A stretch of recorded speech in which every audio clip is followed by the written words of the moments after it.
நிலாவோட வெளிச்சத்தில் போவாஸும் ரூத்தும் பேசிக்கிட்டு இருந்த நேரம் தான் அவங்க 2 பேருக்குள்ள காதல் மலர்ந்துருக்கும்னு நினைக்கிறேன்.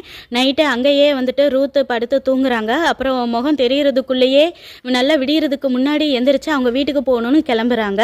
அப்போ போவாஸ் நீ கொண்டு வந்த பெட்ஷீட்டை பிடி அப்படின்னு சொல்லும் போது அதில் 6 படி வார் கோதுமையை அளந்து போட்டு வீட்டுக்கு கொண்டுட்டு போ அப்படின்னு சொல்கிறாரு. அப்போ வீட்டுக்கு வந்த உடனே மாமியார் ஓடி வந்து இன்ட்ரெஸ்ட்டாக கேட்குறாங்க, என்னாச்சு என்ன நடந்துச்சு அப்படின்னு கேட்கும்போது நடந்தது எல்லாத்தையும் ரூத்து சொல்கிறாங்க.